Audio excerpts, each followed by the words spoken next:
All right, Shalom. Let's start this lesson first and foremost. Want to give all praise, honor, and glory to Yahweh, Ba'ashem, Yahweh Shai, Ba'ashem, Kakadash. Double honor to our apostles, okay, millstone, root well, and push out 100% truth and true sincerity. And shalom to the whole for legs, scattered across the four winds. Lord, will this lesson be edifying. And the title of this lesson, or the topic of this lesson, that we're going to be going into, and I do have the brother Award with me. The topic of this lesson that we're going into is the C-hip. Because, as we're seeing with the cryptocurrency and how everything is going to lead to that C-hip. Everything is going to link to that MOTB. There's no ifs, ands, or buts. There's no way around it. This is what things are progressing to. That's why they have a thing called the digital ID. Everything that they're doing right now is to bring us further to their NWO, their New World Order, which is going to require, for you to function in society, you're going to need to have that C-hip in your hand or on your forehead, or you're not going to be able to function in Esau society. This is the book of Revelation, chapter 13, verse 16, and it says, "And he causeth all, both small and great, rich and poor, free and bond, to receive a mark in their right hand or their foreheads." And when you go into that word mark, the word is charagma, which is a stamp, an imprinted mark of the stamp on the forehead or the right hand as the badge of the followers of anti-Mashiach. It says the mark branded upon horses. It says things carved, sculpture, graven work. It says of idolatrous images. So if you take this mark, you're pledging that you're down for the society. This society pushes wickedness, moral activity. They're trying to do transhumanism, fuse humans and robots. By you taking that C-hip, by you taking that mark, that's you showing that you are down with this society, man. That shows that you're down with Esau's agenda. And when you go into the root word of that word charagma, water, which is karax, which means a pale or stake, a palisade or a rampart. It says pales between which the earth, stones, trees, and timbers are heaped and packed together. But a pale or stake or a palisade, and this will be what they use to implant that C-hip in you. And now you see it in your Whole Foods, and you see it in certain stores. People are buying food with their palm of their hand. People are buying food, they're paying for things, making transactions with the palm of their hand. And the way that Esau moves, he deals with gradualism. You went from swiping a regular card to the tap to pay, to the Apple Pay, getting you used to that motion.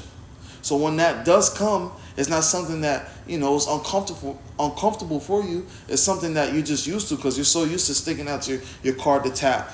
You're so used to using your phone to tap. It's how Esau moves, man. This man is the devil for a reason. Let me get that real quick. Just lock here, because I want to go back to that word karax right quick. The word karax, when you read in the root word etymology, it says to sharpen a point, akin to, through the idea of sharpening. All right, which the brother mentioned how this is how they're going to use to give you the MOTB. And when you look at it, all right, you look at a needle, you can look up someone receiving an RFID CHIP into their hand. You can look it up and you'll see it's a needle. All right, that needle represents, all right, the karax. It represents the karax. It represents that stake. All right, is going to be injected into you. All right. Sharpen, that's why I said sharpen to a point. What's sharpen to a point? Like a needle. Okay? It's not going to be an exact needle, but it's going to be what's the word?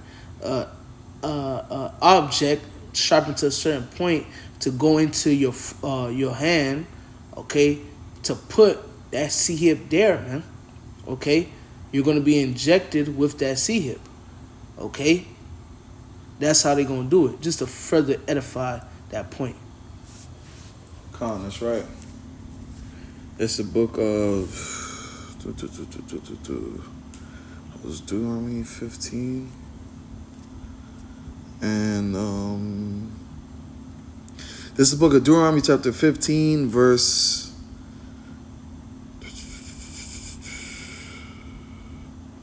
16. Yeah. And it shall be, if he say unto thee, I will not go away from thee, because he loveth thee, and thy house, because he is well with thee, then thou shalt take an awl, and thrust it through his ear unto the door, and he shall be thy servant forever, and also unto thy maidservant thou shalt do likewise. That digital awl. By you taking that C-hip, that's you basically saying that you're down for Esau's society. That's basically saying that you're part of Esau's society. You belong to him. That's why you're going to be unrecognizable when the Lord comes. And there's a thing that farmers do to tell the difference between their cattle. They will brand their cattle with their mark. Hey, Farmer Joe, the mark is a horseshoe. And Farmer Frank's mark is a frisbee or circle, to show which belongs to which. By you taking that digital awl, by you taking that C-hip, that's showing that you belong to Esau. You're going to be unrecognizable to the Lord. Hey, could you go back to verse 12? Read verse 12 on down. Come. It's like it. Deuteronomy 15 and 12. And if thy brother, an Hebrew man or an Hebrew woman, be sold unto thee, serve thee 6 years, then in the 7th year thou shalt let him go free from thee. And when thou sendest out free from thee, thou shalt not let him go away empty. Thou shalt furnish him liberally out of thy flock, out of thy floor, and out of thy winepress, of wherewith the Lord thy power hath blessed thee, thou shalt give unto him. And thou shalt remember that thou was a bondman in the land of Egypt, and the Lord thy power redeemed thee. Therefore I command thee this thing today. And it shall be, if he say unto thee, I will not go away from thee, because he loveth thee, and thy house, because he is well with thee, then shalt thou take an awl, and thrust it through his ear unto the door, and he shall be thy servant forever, and also unto thy maidservants thou shalt do likewise. Right, so the breakdown of having a Hebrew servant, it will come to the 7th year where when you will stop it, tongue twister. It'll come to the 7th year where you will release them. But if the servant wants to stay with you, you will keep him, and you will bore it all through his ear, showing you that what? He's your brand, he's your possession. He belongs to you. Okay? You can also read about this in, I believe, this is Exodus, the 21st chapter. Okay? And we use these scriptures in the law to back up the C-hip. If you take the C-hip, that's you showing that you're down with the image, aka the image, aka is the system. You're down with Esau's system. You're down with his way of life. You're down with what comes with this devil. That's right. Okay? If you take that C-hip, you belong to Esau. You're a branding to him. And if I may bring out a scripture right quick, this is the book of Isaiah chapter 30. And I'll start at verse 1. Isaiah 30 and 1. Woe to the rebellious children, saith the Lord Yahweh, that take counsel, but not of me, and that cover with a covering, but not of my spirit, that they may add sin to sin. Right? So woe to rebellious children, which are rebellious children that's talking about these so-called Negroes, Latinos, and Native Americans. You are the children of Yahweh Ba'ashem Yahushai. That take counsel, but not of me. Y'all not coming to the prophets, asking, what is this thing that they're showing on the news of a small chip that's the size of a grain of rice, and they're putting it to people? What is that? Let me know what that is so I can know not to take it, or if I could take it. So you're not coming to the Lord to seek counsel, aka his prophets, because the Lord not gonna come down from his throne to talk to you. And that he cover with a covering, but not of my spirit, so you have a different spirit upon you. You have a different garment upon you. Okay? You're not following after the ways of the Lord. You following after the ways of the physical counterpart of Satan, which is Esau Edom, which is a so-called white man, which is actually red. and they may add sin to sin. You want to continue in your wickedness. That's why I tell you in Romans the 10th chapter that instead of going after the righteousness of the Most High, they establish their own righteousness. They want to add sin onto sin, but the whole time the Lord did not give you license to sin, like the scriptures tell you so. The scriptures literally say the Lord did not give you license to sin, but our people want to add sin unto sin. That's why our people are going to take the C hip.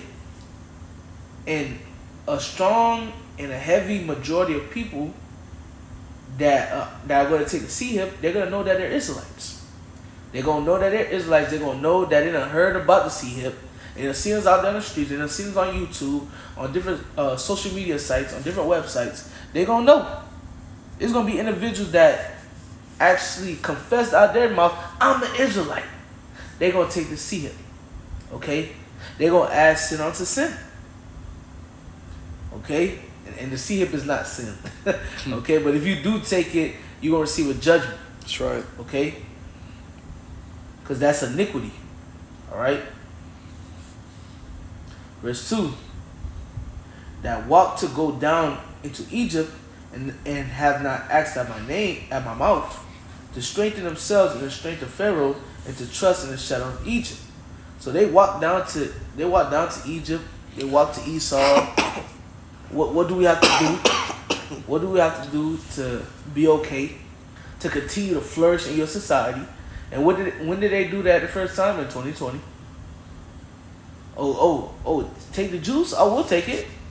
I don't give a fuck what's in there. I'll take it. Just to continue in this man's society.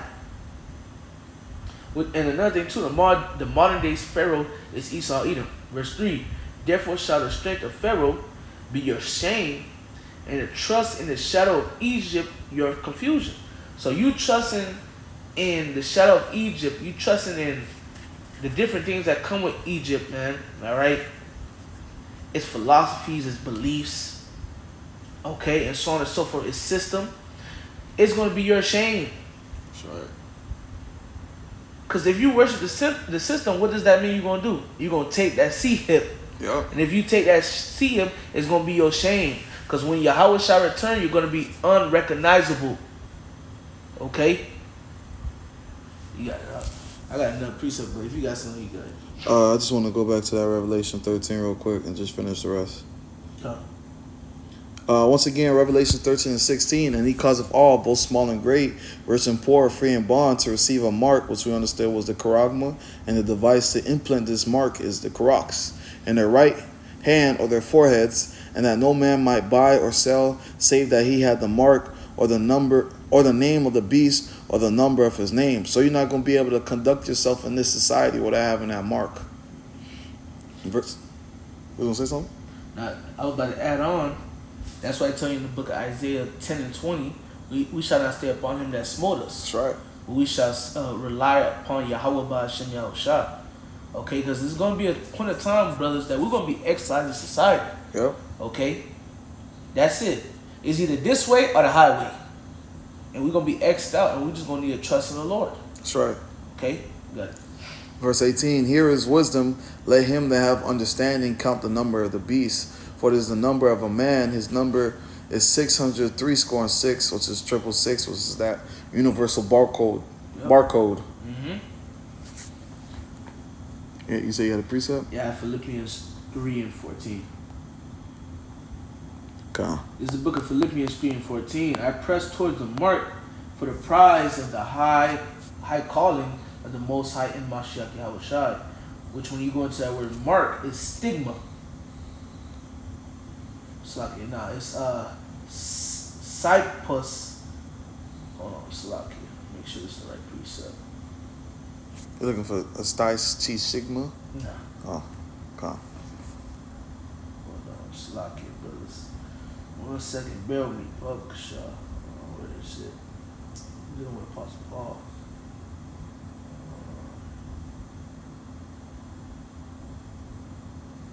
See, it's the root word.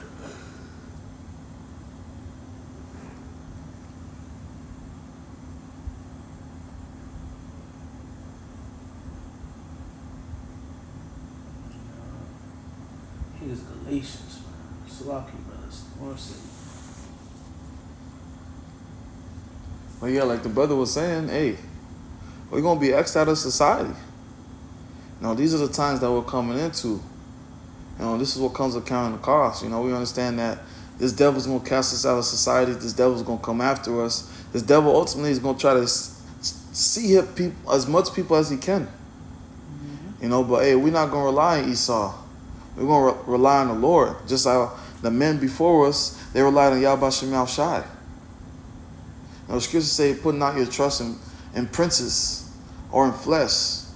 It says, happy is those who put their trust in the God of Jacob, roughly paraphrasing. That's right. We're going to be taken care of in those times. That's right. So you got it, brother. I gotta find it. Okay. Revelation, was that 14? Was it 14? Judgment? I want with the vials. Revelation 16, and I'll just start on 1. And I heard a great voice out of the temple saying to the 7 angels, go your ways and pour out the vials of the wrath of the Most High upon the earth. And the first went and poured out his vial upon the earth, and there fell a noisome and grievous sore upon the men which had the mark of the beast, and upon them which worship his image. And I'm going to read it in the NLT. Revelation 16:2, it says, so the first angel left the temple and poured out his bowl on the earth, and horrible malignant sores broke out on everyone who had the mark of the beast and who worshiped his statue. So if you do take that C-hip, you're going to have grievous sores. People are going to be able to know, like, yeah, he took the C-hip. Because you're going to have those sores, man. Those sores are going to be present because that is a judgment. You're not supposed to place nothing like that under your skin. And by you taking that C-hip, by you taking that mark, you're going to have grievous sores upon your body, man. Unrecognizable for a reason.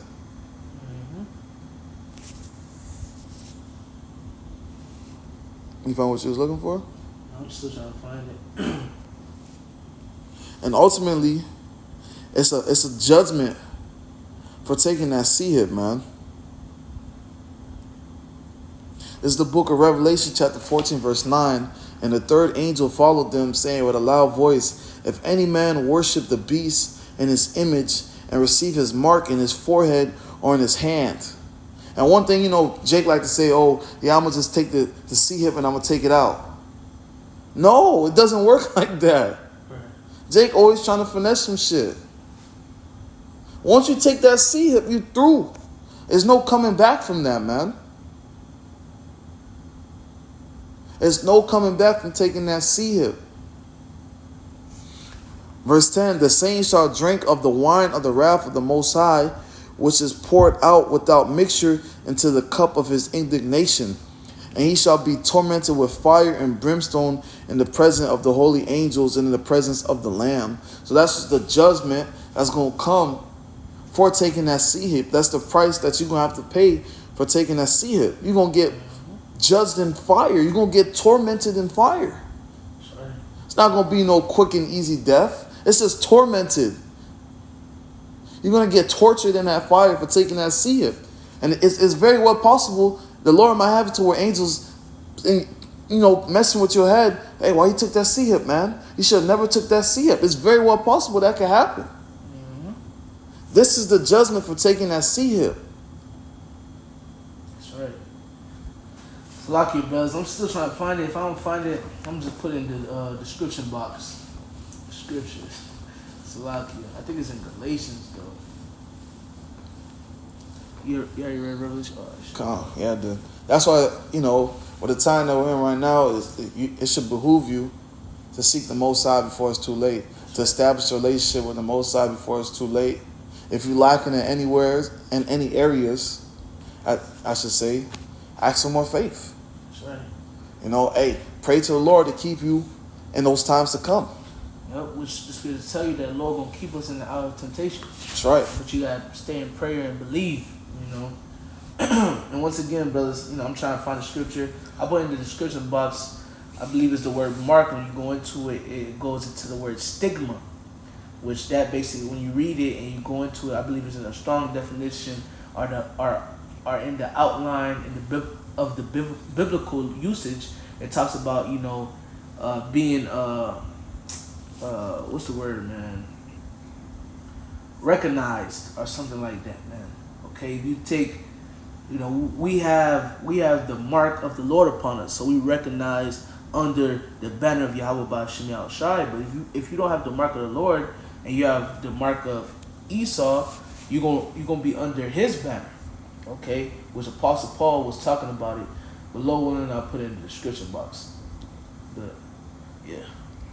That's about it. Lord willing, the session was edifying. I want to give all praise, honor, and glory to Yahweh Ba'Shem Yahweh Shai Ba'Shem Kakadash. Double honor to our elders, apostles, a great millstone, root well, and push out the 100% truth, in truth, sincerity, and shalom to the whole for elect scattered across the four winds. Lord willing, this lesson was edifying. Until the next time, shalom. All right, this is the book of Galatians chapter 6, verse 17. For henceforth let no man trouble you, for I bear in my body the marks of the Lord Yahweh Shai. Which this is the right scripture. It goes into the word stigma. I read the book of Philippians. I believe that was fourth chapter. I believe, or no, it was the third chapter. Which that was the wrong precept. Salakia, brothers. This is the word stigma. Is in Galatians 6 and 17. The word stigma, it says a mark printed in or branded upon the body. All right, and I'm gonna just get down to the point in the Strong's definition. It says to stick, i.e., prick, a mark incisioned or punched for recognition of ownership. So, if we have the recognition of ownership to Yahweh Ba'Shem Yahweh Shai, if you take that C-hip, you're going to have the recognition of ownership to Esau Edom. Okay? You're going to have that mark, which that mark is going into Slakia. It's going into the Karagma. If you take that mark, you're going to have a bad stigma upon you, which when you go into the word stigma is you're going to have like a bad vibration, a bad name, a bad stain upon you if you take that C-hip. Okay? So, that's the point. I know I said I was going to put it in the description box, but I just ended up just bringing it out for edification's sake because I know I brought out that Philippians, which was the wrong scripture. But, hey, that was a point. Low willing, this lesson was edifying once again. We're going to give all praises and glory to Yahweh Ba'Shem Yahweh Shai Ba'Shem Kakadash. Double honor to the apostles and the elders of great millstone and salutation to sincere brothers pushing the truth and all truth sincerity throughout the four corners of the earth, Dutch and Lee. To you we say shalom. Shalom.